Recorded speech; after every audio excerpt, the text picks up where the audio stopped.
Good afternoon, everybody. We are going to have a very interesting session on innovative solution for solar PV maintenance. We have a very experienced speaker from Fluke, international speaker from Fluke, and he will be explaining a lot of information about the maintenance, testing, verification, and maintenance of solar PV installation. Before going into the presentation, first, for your information, I am sure all of you are aware of NFE. We are a society, National Federation of Engineers for Electrical Safety.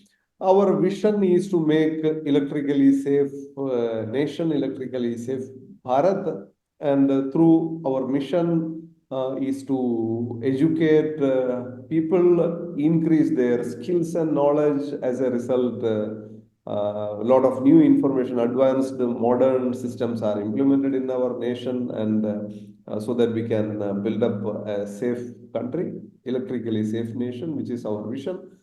As all of you knows, we are continuously making webinars, seminars on various electrical safety measures, design, selection, erection, verification, and so on. Today's subject is specifically on solar PV. You can become, NFE is a member-driven organization. It's a society registered in Chennai, All India Society. You can become a member. You can go to our website. In the website, you will be able to find out links to become member. You can become an individual member or a corporate member or MSME member. Please note that individual member, the membership fees is registration fee one time, which is 500 rupees, and annual fees is 1,000 rupees. First year, you have to make 1,500 plus GST, but from the next year onwards, it's just 1,000 rupees plus GST. But once when you are a member of NFE, you have a lot of benefits. You have the your voice is seriously heard in NFE, and you can put your suggestions, and all these suggestions will go to the respective government organizations to take up further.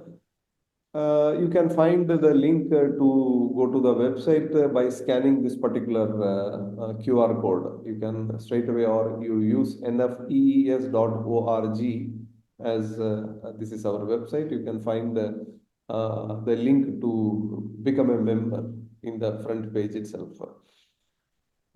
Today's webinar is on innovation solution for solar maintenance. This is a sponsored program by Fluke. Fluke is our sponsor in our seminars, one-day seminars in multiple places. They have sponsored our program. So we open or we invite sponsors to make webinars on the subject of their interest once in a year or once in 6 months. So this time it is Fluke, those who are going to make the presentation, and the subject is very well known to you. All of you knows me very well. I am Gopakumar. I am the National President of NFE. We have Mr. Will White, who is a solar application specialist with product line Enhanced Services at Fluke Corporation. Will comes with more than 20 years of experience in EPC and solar industries. He is a NABCEP certified PV installation professional and trainer.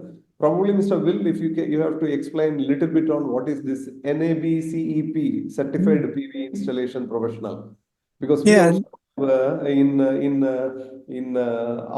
NFE we also started a similar scheme for certifying people, which we call as ESPCs, Electrical Safety Professional Certification Scheme, based on ISO 17024 standards. I'm sure the NABCEP is also based on the same method. Okay, his experience in the field of PV installation and being a subject matter expert in solar PV system helps him to train Fluke's customers and internal resources on these subjects. William White is based in Brookfield, United States, and is currently a solar application specialist at Fluke Corporation. William White brings experience from previous roles at Solar Energy International, SEI, and Solar Reviews. He holds a 2021-24 Master of Business Administration MBA at University of Nebraska Lincoln. Sometimes it's a little bit difficult for us to pronounce the names. Excuse, please excuse. With a robust skill that includes management, photovoltaics, solar energy, renewable energy, and energy efficiency, and more. So, welcome, Mr. William, for making the presentation. We also have speakers, Mr. Prabhakaran. He is the head of product management in Fluke, India. Mr. Prabhakaran is having more than 25 years of experience in the industry. He is trained thermographer and having more than 16 years of hands-on experience in the field of power quality and energy management. During his tenure with various reputed organizations, he provided solutions to energy producers and the consumers in this field. He has delivered seminars representing Fluke in various events organized by FICCI, CII, CPRI, etc. on power quality, energy management, and predictive maintenance related subject. He is also instrumental in training Fluke customers and channel partners on the subject to ensure best usage of tools for reducing energy wastage and improving power quality. Welcome, Mr. Prabhakaran, for this webinar. We also have Mr. Girish. Mr. Girish is a permanent speaker in all our seminars. He traveled with us to quite a few places, and he's always take classes on the verification as per IS 732 Part 6. Mr. Girish is a product manager, power quality in Fluke Technologies India. His focus is in promoting and educating products related to industries, defense, education, and all other renewable or utility segments on how new technological instruments from Fluke will help in day-to-day maintenance activities. Girish has more than 14 years of experience. His works include managing power products like power quality and electrical products, and a training manager for Fluke India. He is a general practitioner on energy saving and shares his inputs to end customers and how to protect their assets by effective measurement. He is a certified level 1 and advanced thermographer. Girish has completed his education from KSIT College, Bangalore in electronics and communication. So welcome, Mr. Girish, for the webinar. So this is about the small introduction about the program. Now we welcome Mr. Will to probably to start the webinar. As usual, generally we have today about 500 registrations and probably about 300 plus participants will be attending the webinar. Over to you, Mr. Will.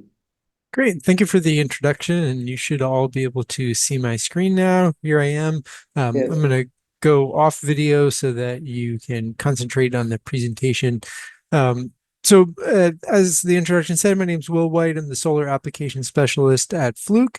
Today, we're going to be talking about tools and techniques for commissioning and maintaining PV systems. We're going to start the discussion by looking at category ratings, voltage ratings of test and measurement tools, and how those apply in the solar industry. We'll very briefly review IEC 62446-1, which is a standard for testing grid-connected photovoltaic systems. And the bulk of the presentation will look at the solar workflow, starting at installation through commissioning and operations and maintenance. And we'll look at each tests that are done in every stage of the life cycle of a solar installation.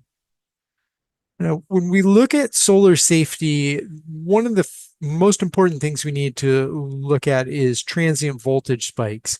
A transient voltage spike is a very short duration, high voltage increase from several different reasons. In solar, it's typically coming from the utility. It could be from a load in a commercial building if we're working in a commercial setting. Often will come from lightning strikes. And transient voltage spikes are you can't really be seen with typical measuring instruments. We do have power quality analyzers that can monitor for transient voltage spikes, a very short duration, but very high voltage. And the most important thing to take away from this slide is the last bullet, which is that if you are doing a voltage test when a transient voltage spike occurs, there is potential there that the transient voltage spike could overwhelm the test tool, could cause damage to the tool, and be a safety hazard for the technician. So we want to make sure that we have tools that are properly rated for the voltage and environment, so that we don't have these issues, that there's no damage to the tool, and especially the technician is safe while doing their testing. Now, in order to ensure that we have the proper tools, we need to look at the category rating. There are 4 different category ratings. They start from category 1 and go up to category 4.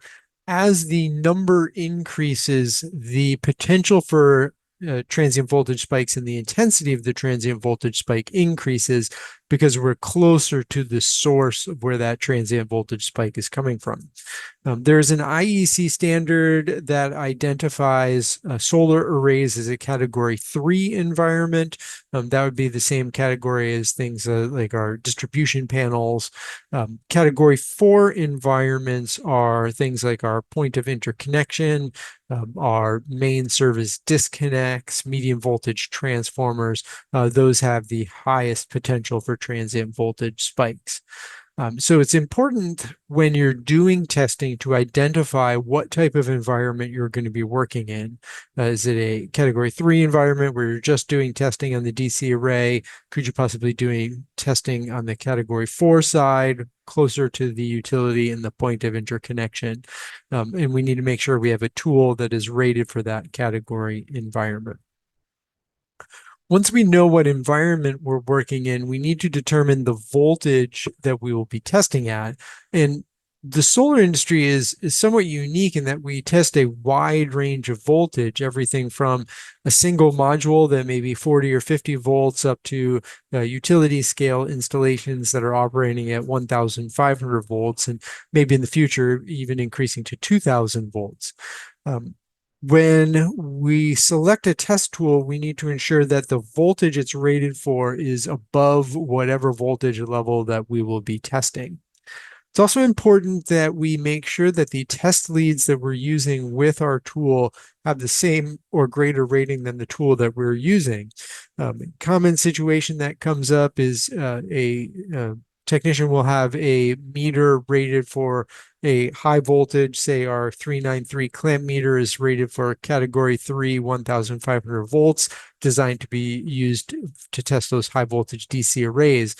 If the probes to that tool are damaged, it's tempting to go and take whatever test lead set you may have in the warehouse and use those, but they may not have a rating that matches that tool, that 1,500 volt rating. So when you're replacing those leads, make sure that you replace them with a set that is the same rating as the tool itself. Now, when we look at voltage ratings, they can be a little misleading because the category may change. An example I have on the slide here, a category 3 1,000 volt rated tool is designed to withstand 8,000 volt transients, where a category 2 1,000 volt tool is only designed for 6,000 volt transients. Now, they are both 1,000 volt rated tools, but because the category rating has changed, their ability to withstand those transient voltage spikes also changes. It's also important to know that some meters may be marketed as able to test to a certain voltage, say 1,500 or even 2,000 volts. But when you look at the category and voltage rating at which they are designed and tested, that level is lower. I've seen some tools in the industry that are rated for 2,000 volts, but their category rating is category 3,000 volts. So they're not actually designed to withstand that type of voltage. So that's an important thing to watch out for, to ensure that you have a tool that's rated for the environment that you're working in. It should be really easy to identify the category and voltage rating of the tool. In the photo on the screen here, we have a Fluke multimeter. This one particular one is category 3 1000-volt rated, category 4 600-volt rated. That's very common to have a higher category 3 rating than the category 4 rating, as the category 4 environment is closer to the source of those transient voltage spikes, so the intensity is a bit higher. One thing I'd like to point out is this line of clamp meters that we have on the screen. The left-hand one is the 325 clamp meter that is category 3 600-volt rated. The one in the center is the 378 clamp meter that's category 3000-volt rated. And the one on the right is the 393 clamp meter, category 3 1500-volt rated. And the scale of these pictures is relatively close to relatively accurate to reality. And you can see as the voltage rating goes up, the size of the tool increases. That's because in order to withstand higher voltage transients, there needs to be more clearance inside the tool for safety. So you'll commonly see that the higher voltage tools are larger than their lower voltage counterparts. Another thing to keep in mind is how the tool is tested. We at Fluke take our tools, we design them to a certain standard, then we send them out to a third-party agency to have them tested to that standard. They take the tool, they run it through a series of tests and ensure that it actually meets the requirements of that standard. The tool has the listing agency's logo embossed right on the case of the tool. We typically use organizations like CSA or UL. There's others like TUV. It's really important that meters and tools be tested by that third party. That ensures that they actually meet the design and meet the safety requirements of that standard. Now, the IEC standard 62446-1 is the standard for testing grid-connected photovoltaic systems. It is not a requirement in the US or in India like it is in other countries, such as those in Europe, but it is a good standard to follow to ensure that we are installing systems that are safe and operating properly. Within this standard, there are two categories of tests. Category 1 tests are safety tests. They're to be performed before Category 2 tests. These include continuity of the grounding system, ensuring that our grounding conductors are all bonded together. We're testing the polarity of the DC circuits. The PV source circuits are a string of modules, making sure the positives are connected to positive, negative to negative. We're going to test the open circuit voltage and short circuit current of our PV circuit. We're going to test the major components and make sure that they're functioning properly, things like disconnects, circuit breakers, inverters. And then finally, we'll do an insulation resistance test of the DC conductors to make sure those conductors have not been compromised.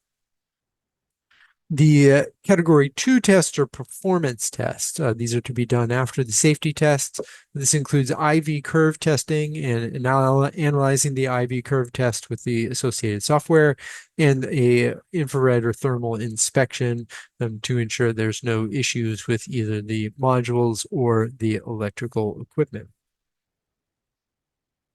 There are many stages in the life cycle of a solar installation, through the design and permitting stages, and then through installation, commissioning, and operations and maintenance. And we're going to look at the more hands-on side of the life cycle of the installation, commissioning, and operations and maintenance. We'll look at what tests are done in each stage of the life cycle of the solar installation. During the installation phase, a really good test to conduct is insulation resistance testing. This is used to ensure that the wires haven't been damaged during the installation. It can also be used to find ground faults, which we'll talk about a little more later. An insulation resistance test is kind of like a pressure test in plumbing. We're sending a high voltage, low current signal through the conductor, energizing that conductor, and looking for current leaking to ground. Now, at Fluke, we have a wide series of insulation resistance testers, from the handheld testers like the 1587 and 1507, one of which is pictured here on the slide. Those will test up to 1,000 volts. We have the 1537, which is a great tool for utility scale installations that can test up to 2,500 volts in 100 volt increments. So it's a really good option for 1,500 volt systems.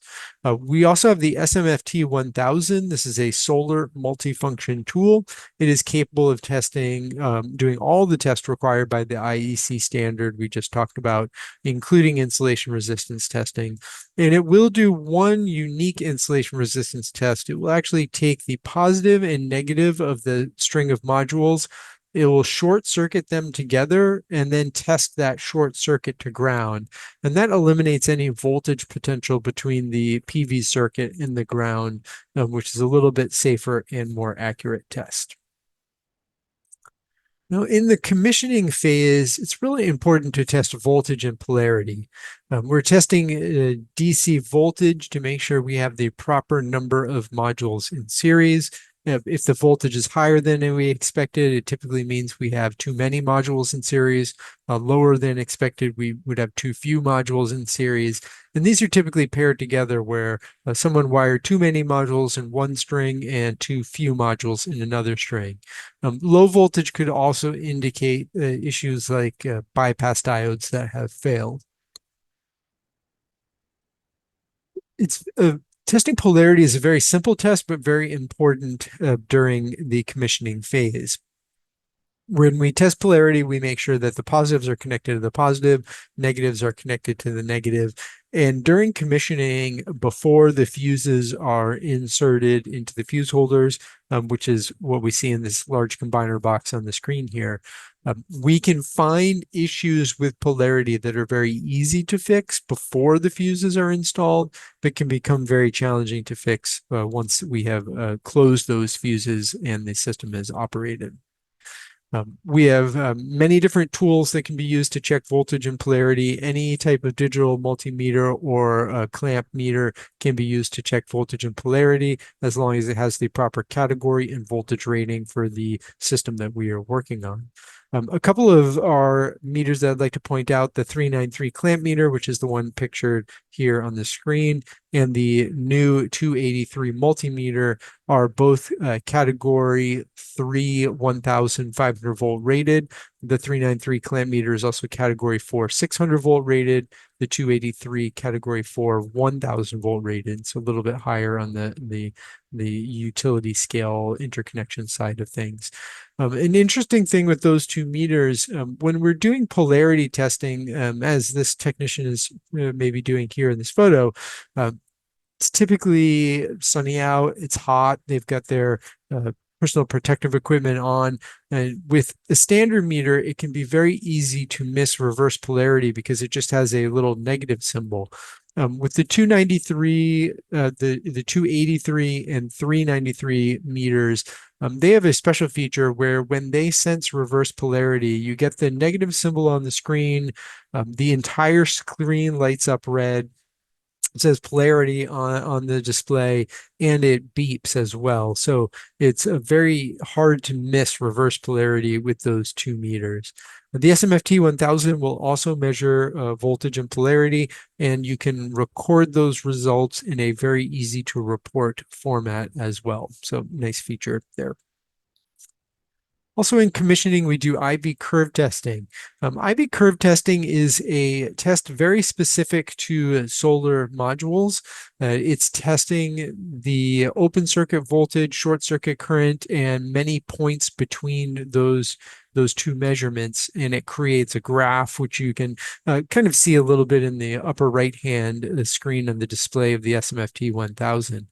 It is a way to identify issues with a solar module or a string of solar modules that would be really challenging or impossible to find with just doing open circuit voltage or short circuit current testing. So it gives you a good, clear picture of the performance of that solar module or that array of solar modules.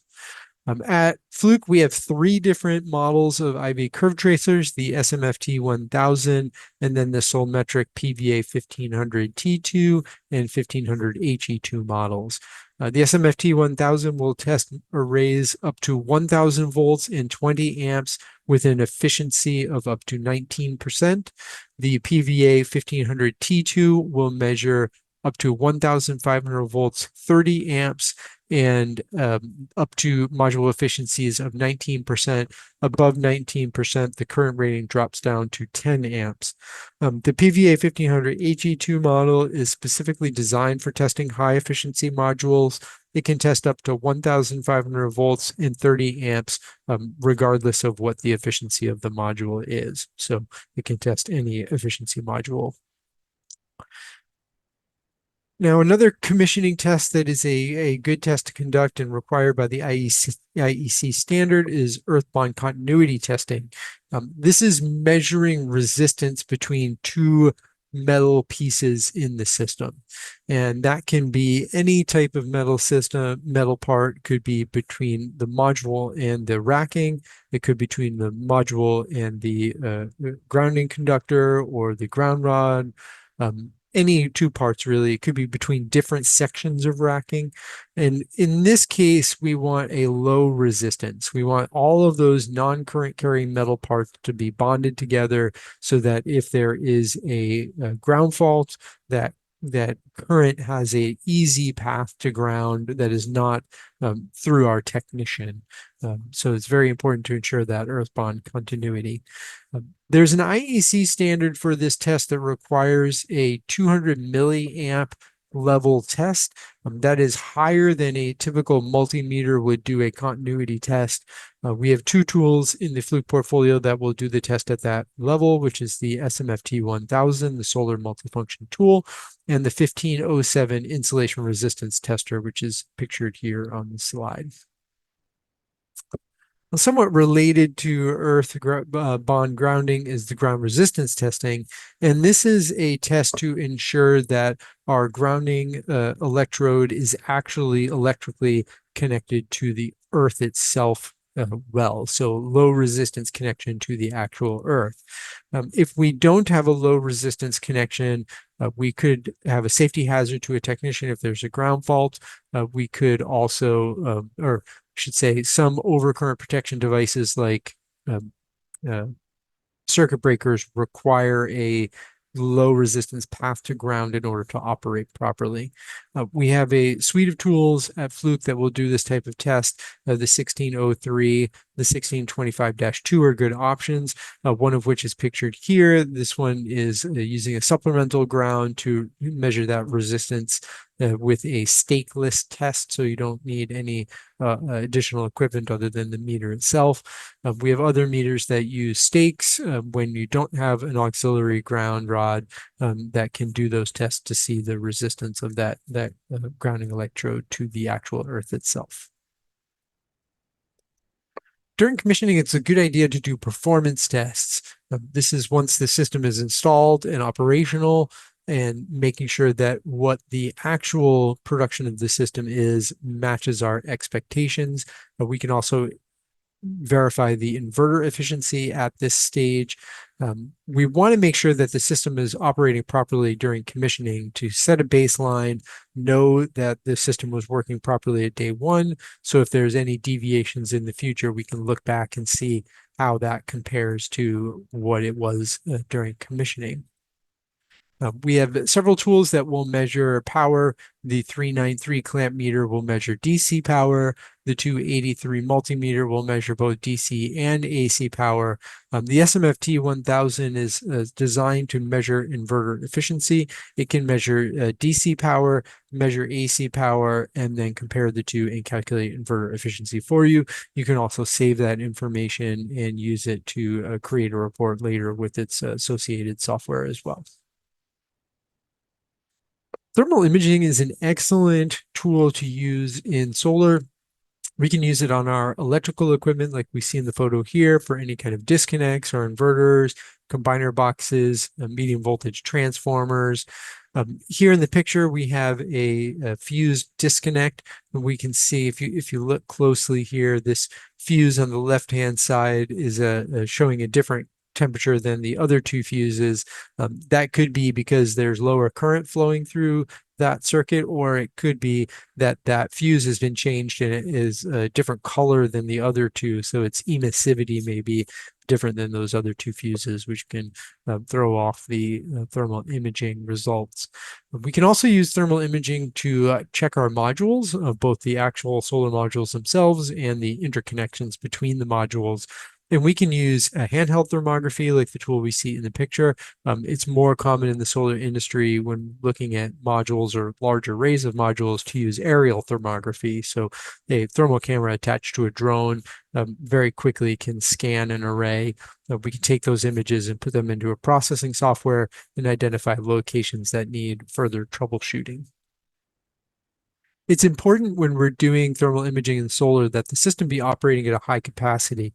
We want a high solar irradiance, which is the intensity of the sunlight. So there's a lot of current flowing through the system so we can see those temperature differentials very easily. Thermal imaging is a little unique compared to some of our other tools. You can't just take a thermal camera out of the box and go into the field and expect to get good results. Thermal imaging requires training to be able to take accurate images and get good information that we can use to diagnose problems. When we're doing thermal imaging, we can look for things that are hotter than other comparable components. Those would indicate high resistance, which might indicate a loose connector or more current flowing through a circuit than other circuits. We can also look for cool equipment, equipment that would be operating at lower current levels or even no current flowing through the circuit. In this photo, we can see the circuit on the right is cooler than the other circuits in this piece of equipment. That's because if you look closely, there is actually no wire connected to that circuit. So of course, there's no current flowing through there. If this was a combiner box where we had a fuse holder that was operating cooler than the other fuses, it may indicate that there's a blown fuse, or maybe there is a disconnect somewhere in that circuit, so there's no current flowing through the circuit. At commissioning, we can do thermal imaging to set a baseline to ensure that the equipment's operating properly when we started using the system. Can also refer back to that in the future if we have problems. I should mention that in solar, we're typically not looking for a specific temperature. We're really looking for variances in temperature from equipment that is the same under the same conditions. At Fluke, we have a line of thermal cameras. There's many options for aerial thermography. We don't have a drone-based camera at this point. All of our cameras are handheld.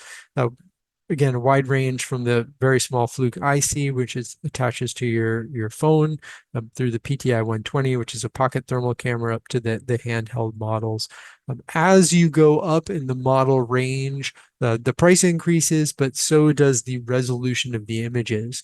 The higher the resolution, the further away I can be from the equipment outside of the hazard zone and still get good information from my thermal image. So those higher end cameras give me the ability to stay outside that electrical hazard zone, even up to levels like the TI 480 Pro that has different lenses, so I can use wide angle and telephoto lenses with that camera and get really good information. In operations and maintenance, typically the first thing we do when we're going to maintain or troubleshoot a system is a visual inspection. This is simply walking around the array, looking for obvious signs of damage. It's a very easy way to find problems like burnt connectors between modules, damage to modules. We can find all kinds of problems with visual inspection. When we're doing a visual inspection, it's important first to have an inspector who's trained, knows what to look for, has experience in the field so they can identify problems easily.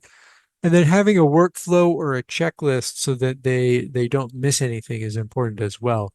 The checklist we see on the screen is from the SMFT 1000. We have a checklist built into the tool based on the IEC 62446-1 standard, which has about 60 or 70 different visual inspection checkpoints that need to be fulfilled.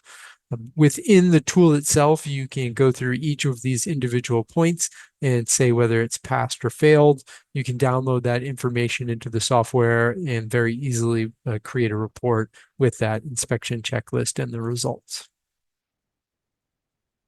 Our inverters and transformers also will need operations and maintenance. We can do things like testing AC and DC voltage and current. We can check our fuses for continuity. We can do thermal imaging to make sure there's no loose connections. If we find loose connections, we can torque those terminals.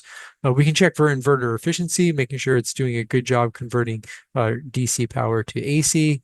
And we can do power quality testing as well, looking for things like voltage, frequency, harmonics. We can even look for transient voltage spikes with certain high-end power quality analyzers. We do our operations and maintenance on our inverters and transformers because the original equipment manufacturer requires it. They'll have a list of things that need to be maintained regularly. And if we don't do that maintenance and we have an issue, it may void the warranty. Doing regular maintenance will also ensure that our system is operating at its maximum, and it will prevent or at least reduce the likelihood of failure in the future.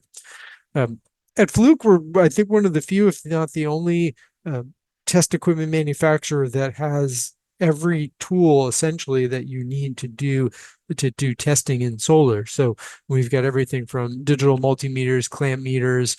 We have multifunction testers like the SMFT 1000, insulation resistance testers, thermal imaging cameras, IV curve testers, all the ground testing tools. We have pretty much everything that you'd need to do any kind of electrical test on a solar array. Now, we can use our power quality analyzers to look for issues on the AC side of the system. Oftentimes harmonics can be a problem. And in my experience, when we're having issues on the AC side, power quality issues, it's typically not caused by the solar. It's caused by the utility or by loads in an industrial or commercial setting. So we're typically doing power quality analysis to show that it's not our equipment that's causing the problem, or even to identify what the root cause of the problem is.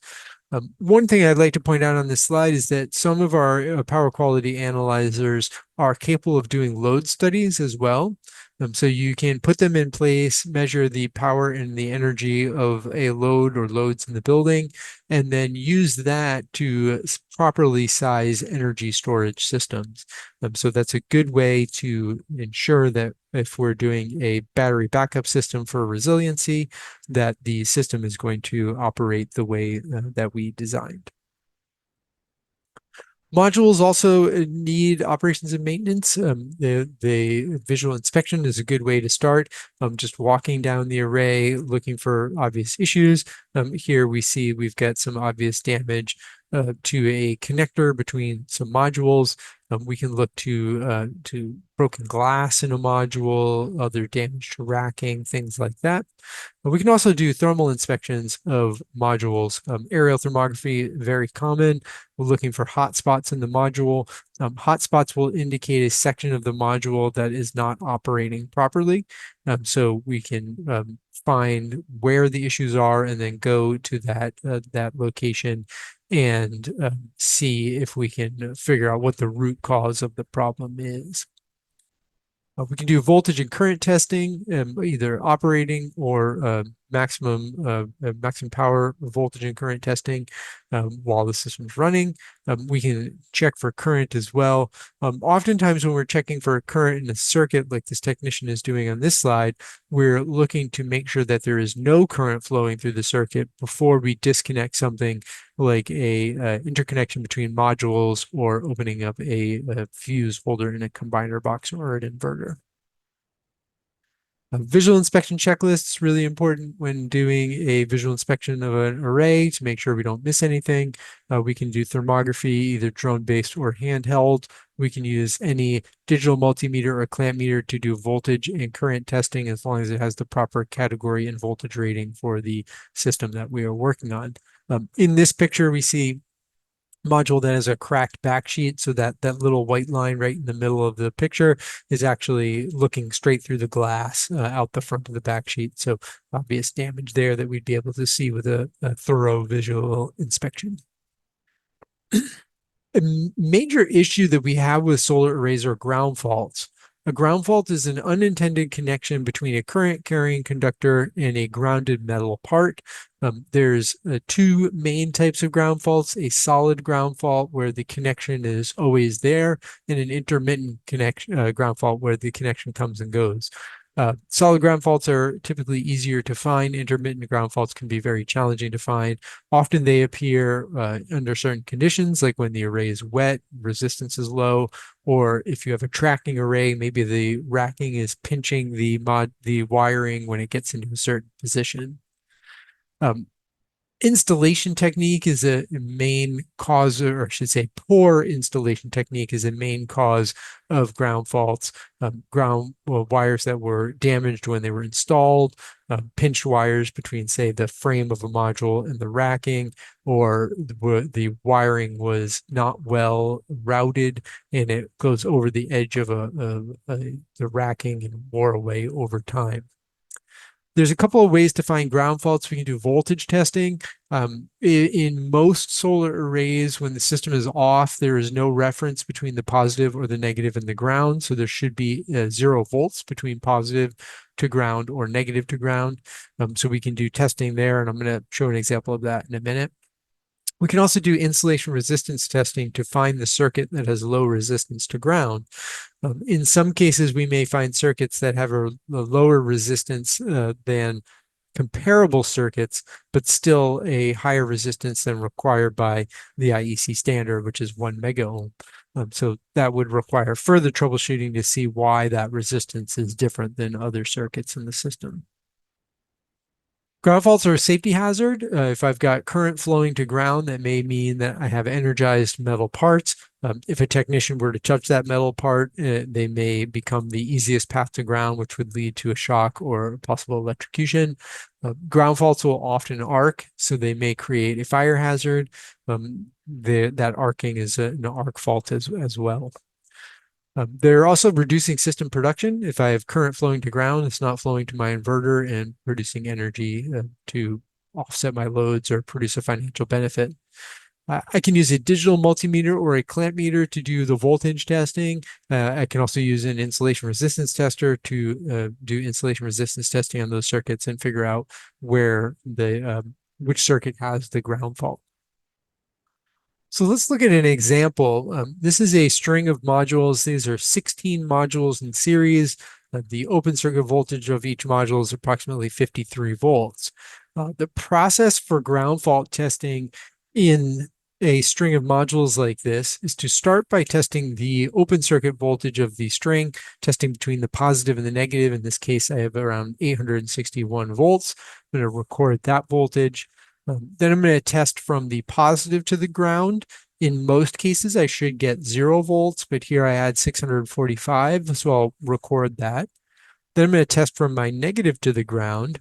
Again, I should have 0 volts here. In this case, I have 215 volts, which is an unexpected result. Now, it's important to know what the voltage to expect is. We can just simply multiply the open circuit voltage by the number of modules. So in this case, 53 modules by 16 modules by 53 volts gives us that 864 volts. Now, the voltage is not going to be exactly what we expect. It's not taking into consideration things like temperature, irradiance, soiling of the modules, resistance between the connectors or in the wiring, but it should get us pretty close to our expected voltage. So now when I analyze this voltage, the 861 volts divided by 53 volts of the modules gives me 16 modules. That's my expected open circuit voltage of the string.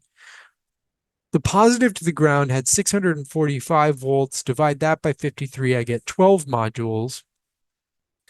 215 volts of the negative to ground divided by 53 gives me 4 modules. This means that there are 4 modules between the negative to the ground fault and 12 modules between the positive to the ground fault.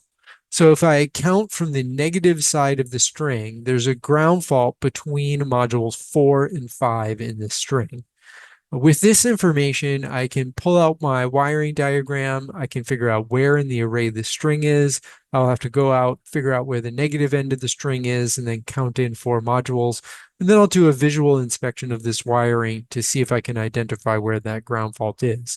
Luckily, the wiring between modules is very short, so it should be relatively easy to find this ground fault in the fuse if I know where the string of modules are located. Let's do another example. I'll go through this one a little quicker. My positive and negative reading, same as the last one, 861 volts. My positive to ground was also 861 volts. Divide that by 53 volts per module, gives me 16 modules. My negative to ground was what I expect, 0 volts. In this case, it means that there are 16 modules between the positive end of the string and the ground fault, or 0 modules between the negative end of the string and the ground fault. That indicates that the ground fault is on the home run wiring from the end of the string on the negative side back to either my combiner box or my inverter. This may be a little more challenging to find. That wire is typically significantly longer than the wiring between 2 modules. So I have to, again, pull out my diagram, go out into the field, see if I can figure out where this wire is, maybe in a bundle of wires or even in a conduit. So I'll have to do some further troubleshooting there. Another problem we have in solar are arc faults. Arc faults are a connection that is loose and causing an electrical arc. There's 2 types of arc faults. A series arc fault is a high resistance connection where I should have a low resistance connection. And a module-module connector that has failed is a good example of that, where there's high resistance between those 2 connectors. I really want there to be low resistance, and that connection is arcing. The other type is a parallel arc fault. This is a low resistance connection when I want a high resistance connection. An example of this would be an arc fault between the positive and the negative in the DC side of the system, where I want there to be high resistance between those 2 conductors so the current flows to my inverter, and instead they have making connection for some reason. Maybe the 2 wires were pinched together and the insulation's worn away, and now the resistance is lower and it's arcing between those 2 connectors. Arc faults can be very challenging to find. All modern inverters have arc fault detection in them, but it's not going to give you the location of the arc fault. Visual inspection can be used. We're looking for burned or damaged connectors. This connector that we see in the visual photo in the center here, I believe what happened here, if you look very closely, there's a little gap between the 2 sides of this connector. So I don't think it was plugged in all the way, or there was some fouling or debris in the connector, which caused it to not plug in all the way. So I think that started as a series arc fault. So a high resistance when there should be low resistance, which heated the connector up. That connector was next to another conductor, which then melted off the insulation of the conductor next to it, which then caused a parallel arc fault. So you get kind of a little bit of both in this scenario. We can also use a thermal camera to find high resistance connections. High resistance connections like module interconnectors will be at a higher temperature than other connectors under the same environmental conditions. We can also use the inverter to locate arc faults, and that's a troubleshooting process where we get an arc fault code on the inverter. We'll shut the inverter off, isolate a section of the array, and turn the inverter back on. If the arc fault code goes away, then we know the arc fault's in that section of the array. If it doesn't go in the array, it's in a different section. So then we would reconnect the section we isolated, isolate a different section, and continue this process until we find the section of the array that has the arc fault in it. Arc faults are a serious hazard, both a safety hazard for technicians and a hazard to the equipment itself and the building if it's on a building. All arc faults will eventually burn themselves out, but they may cause serious damage in the in the process of that. The picture we see here, this was an interconnection between two modules like we saw in the last photo. You can see that this left-hand side of the connector is not pushed all the way into the right-hand side. So that was a series arc fault that heated up over time, eventually melted, and ended up causing a fairly substantial fire on this building. Thermal imaging is about the best way to find active arc faults at this point, and using that troubleshooting workflow I spoke about can be used as well. Now we've taken all this testing data. It's important to document it as well. We want to record data so that we can retrieve it later. We can use it to compare results over time. We want to have a standard workflow to ensure that our technicians are taking consistent results and getting good test information. We also need to make sure that our tools are properly calibrated. Fluke, I think all Fluke tools require an annual calibration. You may need more frequent calibration if you're using your tools often. Sometimes we'll run into operations and maintenance contracts, especially third-party contracts, where they are required to get a certificate of calibration for their tools before they fulfill the contract. Okay, to summarize what we've gone over, we talked about category and voltage ratings of our test and measurement tools, why it's important to get the proper category rating for the environment that we're working in, and a voltage rating above whatever voltage we will be testing at. I always recommend going for higher voltage than what you're going to need. If you think you might be getting into utility scale projects sometime in the future, go with a category 3 1500 volt rated tool. They'll kind of future proof you for testing at those higher voltages. There's lots of different tests we do in solar. Having the right tool to do that test makes it a lot easier. It makes it much safer. So it's important to get that proper tool. Calibrate your equipment, make sure it's taking the proper measurements and we're getting good results. And we haven't really talked about personal protective equipment, but it's important to wear the proper personal protective equipment for the tests that we're going to be conducting.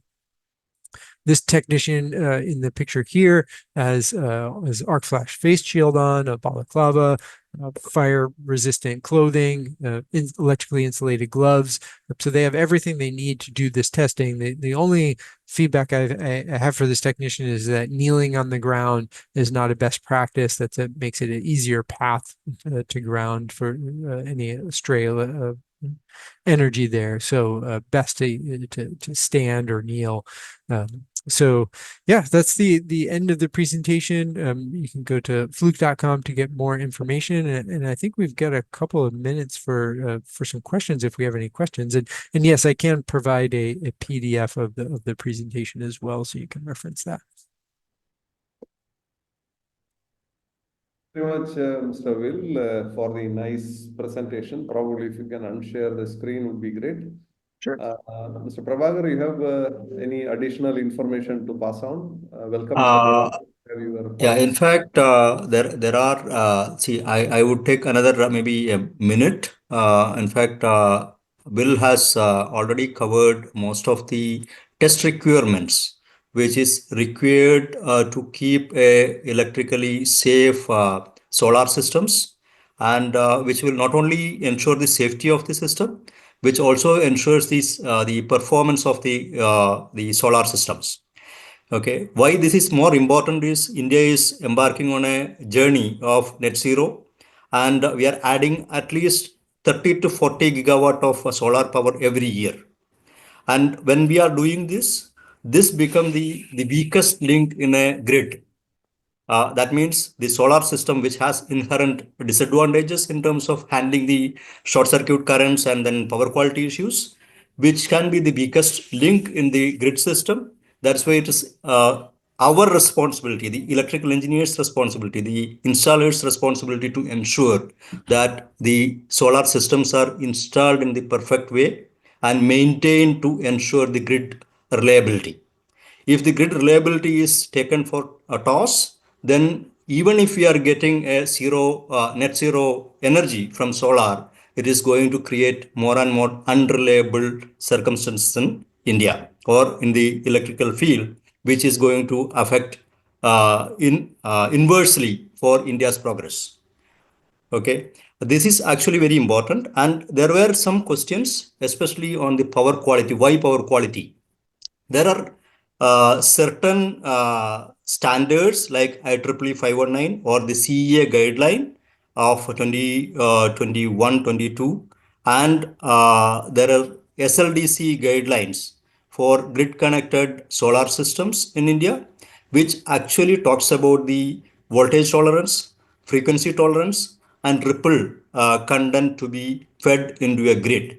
And this is very critical because ripple as well as the frequency is very critical for grid reliability, and the power quality as usual comes from the load side. But one particular important power quality parameter which we are going to stare at or maybe going to face in the near future is going to be the supraharmonics.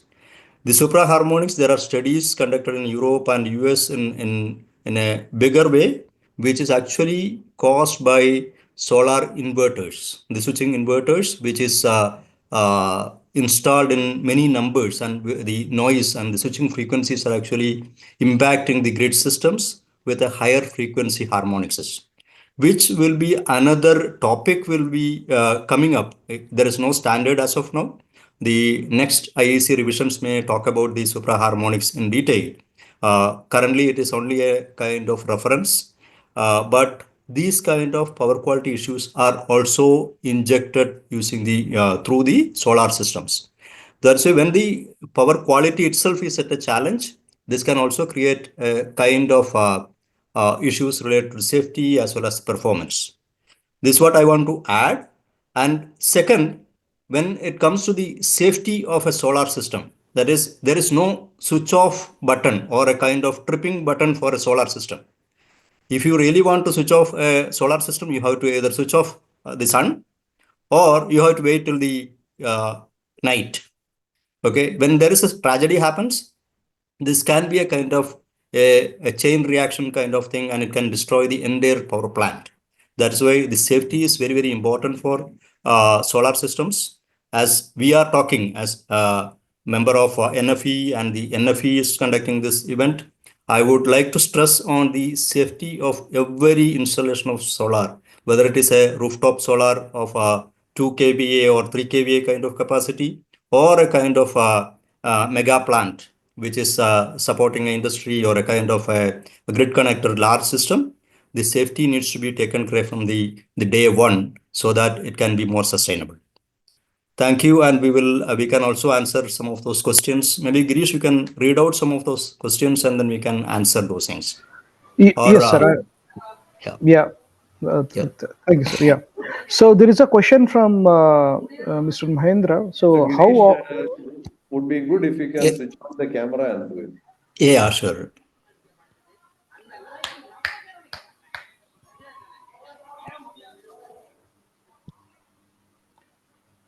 All right. I answered some of the questions on in the The chat Q&A box. there. Yes, Yeah. yes. Sir. So there is the questions which is not answered. I'll just tell them here. So how the DC arc faults are different from the AC arc flash? Yeah, arc faults on the DC side are typically something that is a continuous thing. It's not just a single event. The kind of the nice thing about solar is that the solar array is a current limited device. They can only produce the maximum current at which they're rated, as opposed to something like the utility, which is almost essentially an unlimited current source. The arc flash on the AC side is a major hazard for the technician. So that's a big safety hazard. Arc faults on the DC side, also a safety hazard, not quite as dangerous, but they still are. The arc faults on the DC side are more, I mean, there's an electrical hazard there from shocks and electrocution. The fire hazard there is a pretty big issue too on the DC side, especially for ground mounted arrays. Okay. There is a question from Mr. Anand Wakchur. So he has actually mentioned more than 8 questions. So I'll go one after the other. So the first question is asking about the application note on DC ground fault. Mhm. Yeah, we Uh, actually have. I wrote an application note on essentially the slide that I went through with finding the ground faults. It's an expanded version of that, so we can share that as well. It's also available on Fluke.com. Yeah. And second question is like leakage current measurement. So Mr. Anandu, I could not understand whether you're asking what is leakage current measurement or what is the tool you're supposed to use. Yeah, yeah, leakage current happens. We clamp meter can be used to find those. So yeah. So how to perform a SCLV and PELV protection check and what tools to use? Yeah, that's a good one. I'm not familiar with those terms. I don't know if you guys know. Girish, the question is too long. Probably this one question probably is equal to 25 questions. And all the answers are available in the respective standard. I would request Mr. Anand Krishna to look at the standard, open the standard, and go through the standard where each of these measures are very well explained in detail so that you can very easily do the verification. Example, let me show you. Let me say the question number 7. Please suggest how to test LA fitness. I think he is asking about lightning protection. In India, unfortunately, even though the standard is 62305, almost 99% of the solar PV installations are using early streamer emission lightning protection system. So it's immaterial whether you check whether it is fit or not. Anyway, it's for the namesake. So technically, even if it is in a physically in a good shape, it is not going to work. So also similarly, most of the some of the questions, since we are not following the recommendations of the standard, sometimes it's very difficult. One of the tests, for example, the earth leakage, the leakage test, the ground fault test, for example, in India, Mr. Will, very interesting to see that the DC part is connected to a separate earth electrode. The AC part is connected to a separate earth electrode. There is no continuity through the inverter between AC and DC. So imagine a situation where there is an electrical isolation between the inverter and the AC side of the transformer. Then you see sometimes the proper testing is not possible because the recommendation is not followed.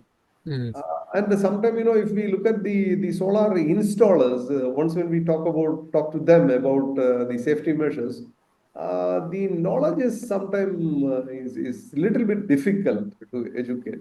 So just to to as a short answer to Mr. Anand, all these answers are already there in the respective standard. And for your question, you have to refer at least 6, 7 standards. But the standard which Mr. Will explained, the 62446, I think Mhm. the am I correct? You were talking Yeah. about 62446. Correct, correct, Yep. sir. Yeah. Yes, The yes, sir. Indian It's correct. standard IS 16960, there in the verification part, which is clause 5, explains all these measures. Thank you. Probably Yes. if anybody wanted to ask a question, you can raise the hand and we can answer. I think there are some more questions, So some more Mr. questions, sir. Yeah, yeah, yeah. So there is a very good question here. What are the main reasons for a fire at a rooftop solar plants? Mm. Ground Major reasons. faults, yeah, ground faults and arc faults, which are usually combined together. Usually, oftentimes a ground fault will be arcing, and that's the main reason. We're finding that the root cause of that often is module interconnectors, so the little plugs between the modules that are not compatible with each other. And typically it's the at the end of the string, the home run wire that goes back to the combiner or the inverter, there's one type of connector on the module and one type of connector was field installed and they're not compatible. So that we call it intermatability in the US. So making sure that those connectors are the same brand and model number. Yeah, that's a big cause, or just poor installation technique on those connectors. Okay, right. There is one more question. So, what is effect of unbalanced loads on solar PV systems, and any solution for these type of nonlinear unbalanced loads? Yeah, I mean, it probably depends on the situation you're talking about. In a standard grid connected system, an unbalanced load shouldn't have an impact on the output of the array. The system, the inverter just wants to produce power. So it's going to produce whatever power it can, and whatever the load uses is either going to be provided by the solar or the utility. When you get into other situations like off-grid systems or microgrids, that becomes a little more challenging, because then yeah, you want to try to balance the load so that the inverters are operating properly when you're not connected to the utility grid. So yeah, that's a pretty situational question. Okay. I think I can answer this question. Which model is best for industry and solar thermography? Mr. Karthikeyan, it purely depends on how far you want to see and how close you want to see do the thermography. Like, we have different thermal cameras based on applications. We recommend which cameras are best suitable for that. Maybe you can connect with us directly. We can have a demonstration on that, and we can help you on that. Next question, can you elaborate about category safety rating? Sure. So the category ratings, there are 4 categories. They start 1 through 4. Category 1 things are basically things that are not connected to another system. So an example would be like a solar lighting for a parking area. Category 2 are going to be your distribution wiring. So that's your circuits in your house, to your lights and your outlets. Category 3 would be your load centers, some electrical equipment like motors in industrial settings. And then category 4, the higher intensity voltage spike locations. That would be your point of interconnect for the solar, the main service disconnect, meter enclosures, different things that are really close to the utility and that source of those transient voltage spikes. So basically in solar, you're going to be working in category 3 environments, which is the solar array, or category 4 environments, which is your point of interconnection for your distribution equipment. Yeah. I Just I just shared it from the IS 732, which is the electrical installation standard. Table 6 explains the impulse voltage, category, low voltage category 1, 2, 3, 4. And the applications are, if you scroll down the same session, the explanations are given in the standard. I would recommend to read this standard to get a very clear idea. It's universal. All over the world, the same categories are used. Yeah, over to you, Mr. Girish. Yeah. Similarly, I would like to add one more point. You see, we were talking about the majority of the fires are happening due to ground faults. Now, for ground fault, there is a specific standard photovoltaic system, earth fault protection, safety and related functionality, which is IEC 63112. Now, here the standard classifies the system into electrically isolated system as well as electrically or functionally earthed system. Now, if you look at the method of measuring the earth fault, say for example, an electrically isolated system with a functional, non-isolated system with a functionally earthed system. Here, one of the either the positive or negative is functionally earthed through a disconnecting mechanism and a monitoring of the current. So depending upon the capacity of the solar PV, the fuse rating or the monitoring is made, and in case of any current more than certain limit, the disconnection should happen. But now the question is, if we look at the systems sold in India, if we ask, okay, what kind of system are you using to determine this safety? In some cases, we don't get any answer. So I would request the participants, please go through these standards. All these documents are very much available in the net or in the standards format. Go through it, then the reasons, the problems, the solutions are very well explained. Thank you very much. Over to you, Mr. Girish. Yeah, thank you, sir. Thank you very much. So there is last question. Why power factor reduces after connecting to solar in the grid, and what is the corrective action needed? Hmm. That's a good question. Power factor is not my area of expertise. And I don't know, maybe Prabhakaran's got a better answer on that one.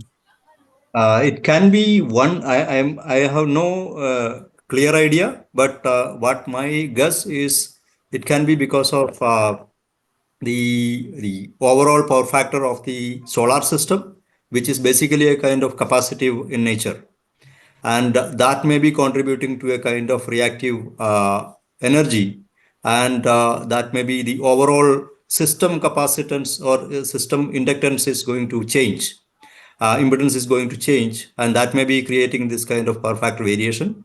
What actually we need to do is we need to do a kind of load study and then analyze what kind of loads are connected also.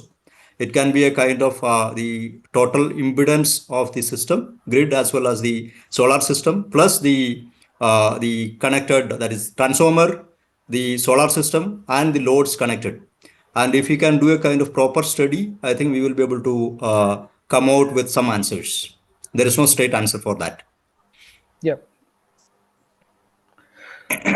Yes, sir. I think we have answered almost all the Q&A. I'll recheck. Maybe any unanswered questions, we can also answer it directly after this event, because I think we have a time limitation also, right? Yeah, If I think anybody we. wanted to ask a question directly, you can Yeah. raise the hand so that we can allow you to speak. Now, Mr. Girish, there is one more question, the last question. We said that there are arc faults mainly in connections in modules. How an engineer can ensure that connections was proper before fault happens? Yeah, that's really hard, especially the connections between the modules, because they've got that plastic casing on them to make sure that they're protected from the environment, touch safe. So really installation practice and making sure that they're doing a good job during the installation. And that's everything from making sure the modules are stored properly, and when they're put out into the field, they're immediately connected, that you don't have connectors dangling in, puddles of mud and debris and getting insects in them. Other than that, a visual inspection and thermography inspection are about the only way to check and make sure that the connections are good, other than doing a kind of a destructive test and making sure, going out and actually pulling connectors off and analyzing them. But that's good installation technique is a preventative measure, and that's the best way to do it. Okay, thank you. We have Mr. Haridas who has raised the hand. Mr. Haridas, if you have any question, you can ask to Mr. Will directly. We have a few more minutes. Yes, sir. Good evening, sir.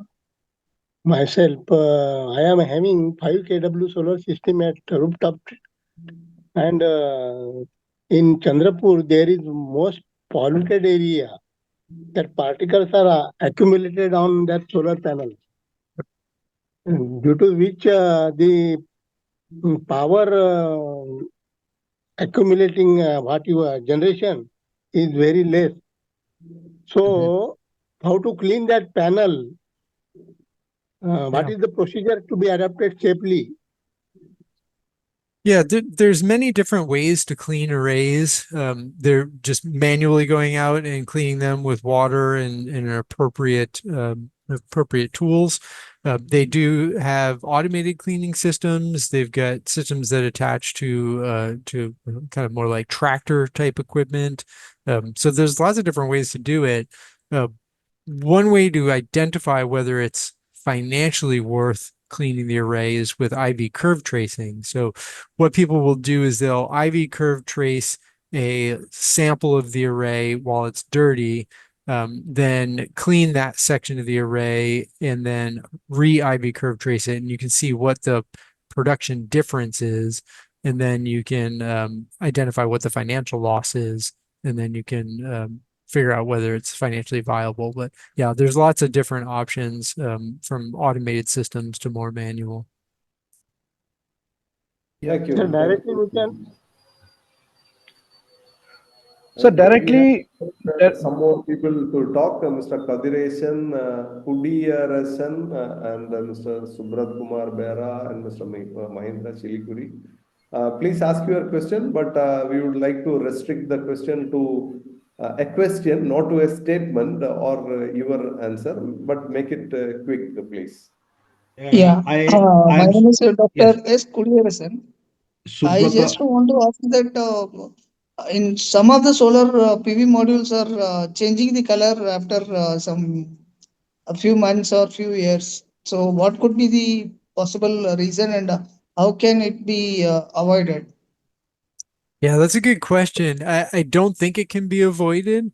I'm not sure what the root cause of that is, but I would assume it would have to do with the manufacturing process. I would say as long as it's not impacting the performance of the module, it's an aesthetic issue. So it's just the look of the module.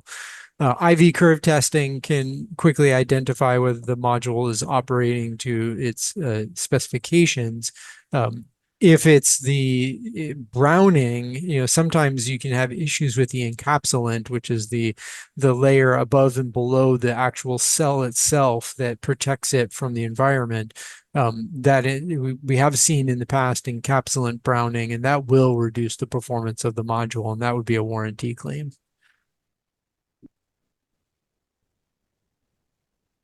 Okay. Okay, I'm Subrato. Hello. Hello. Yes, I am Subrato.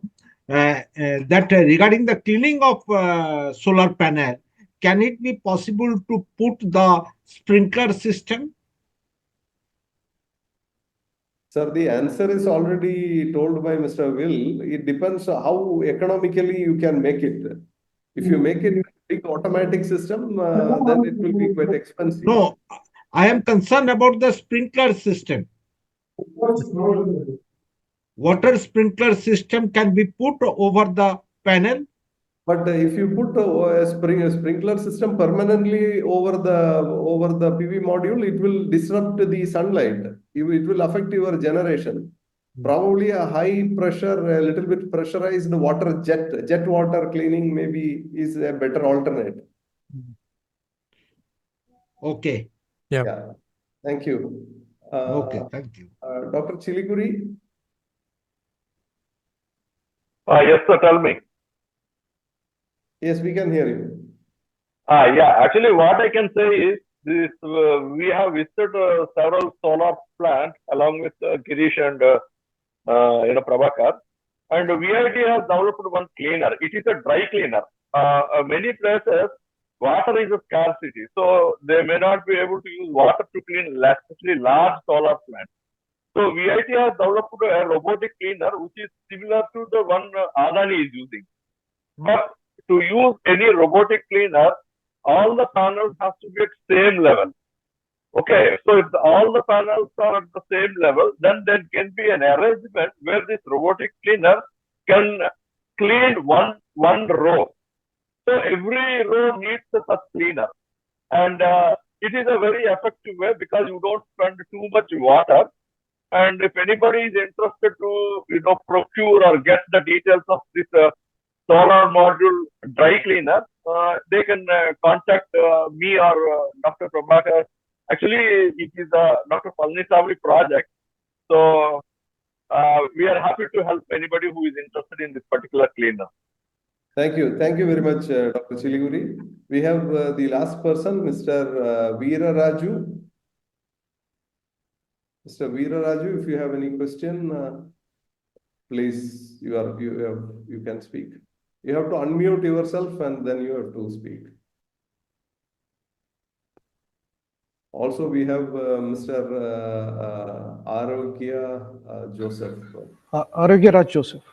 Yes, Mr. Arogya Raj Joseph. You can proceed. You can ask the question. Hi, myself Jaishila Reddy.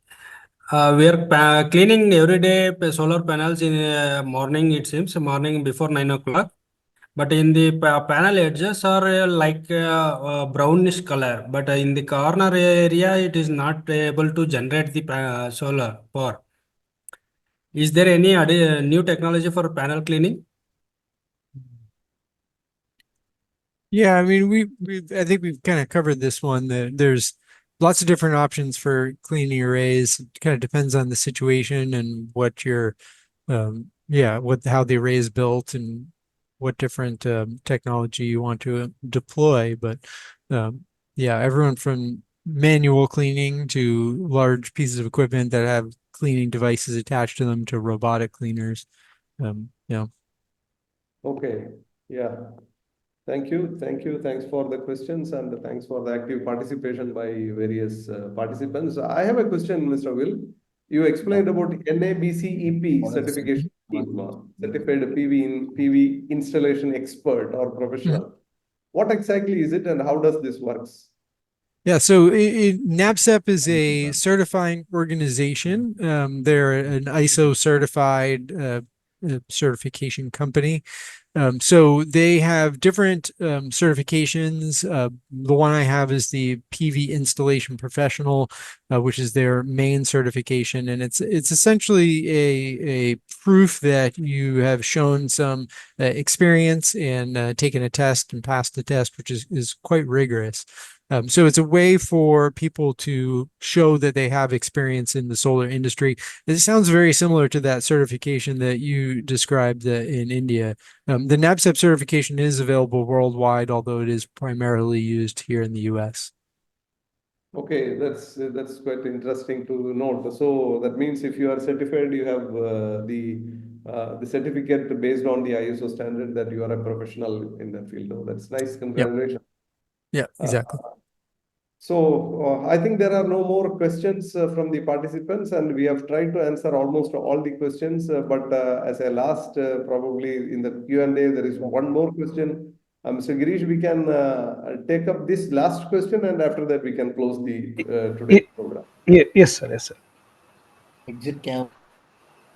Okay. Could you please clarify the earthing requirements and the number of earth pits needed for a commercial rooftop solar system? Yeah, And additionally, are there any specific standards or guidelines to follow in this regard? Of course, probably I will answer this. Let me share my screen. You have to wait for a second. One moment, please.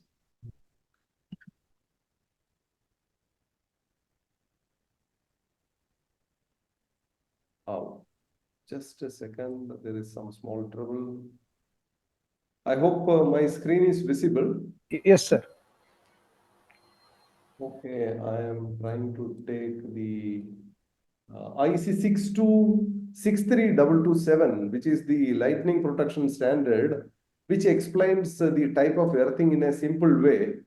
This information you can find in almost all the standards related to solar PV. If you start from the right side, you look at the PV generator, the frame of the PV generator, and if there is an SPD are connected to a common bus bar. From the bus bar, there is a protective conductor which comes to another bus bar, which is placed closer to the inverter. Now, at the AC side of the inverter, there may be an SPD. If there is an SPD, the SPD has to be connected to the same bus bar. The inverter body also has to be connected to the same bus bar.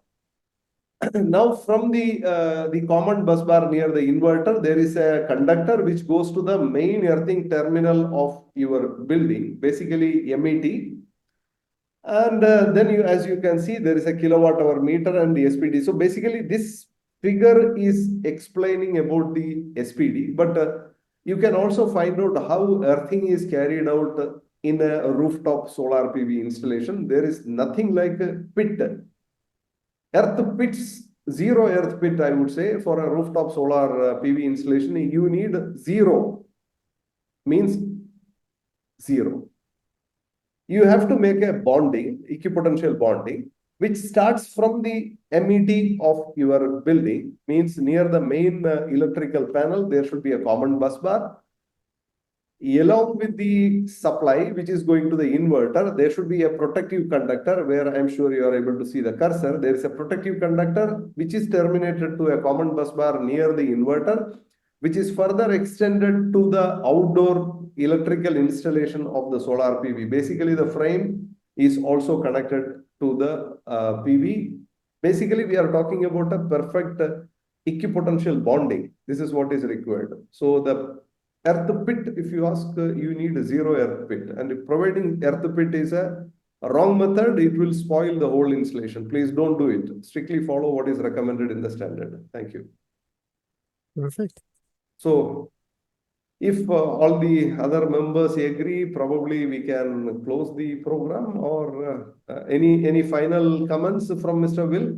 Yeah, thank you all. It was great to see you. You know, obviously India is the #3 solar market, and I have a feeling you're going to overtake the US here pretty soon. So, great market for solar. Thank you, Mr. Will. We are a big market for solar, but the verification, the testing and verification is not up to the recommendations of the standard. If you wanted to have a highly efficient and very safe electrical installation, then all the recommendations in the standards must be followed or shall be followed. Our national standards also demand the testing and verification as per the standards, but unfortunately not very well followed. So we will be back with similar programs again and again, so that you will be able to, the participants will be able to find out more information, and we can train you probably to have a good testing infrastructure or testing facility. So with this, we thank today's program, the sponsors Fluke, for their continued support in all our one-day program. Hope the future in 2025 we are planning to have more than 20 programs, and Fluke will be one of our leading supporter of all the programs. And I hope you are also happy with the performance with respect to the activities which we are doing. With this, we would like to end the program. Thanks all the participants as well as the presenters from Fluke and Mr. Will from US. I think it is time, I don't know what time it is there. It's early in the morning. Okay. Okay, thank you. Great. Thanks, everybody. Have a great day.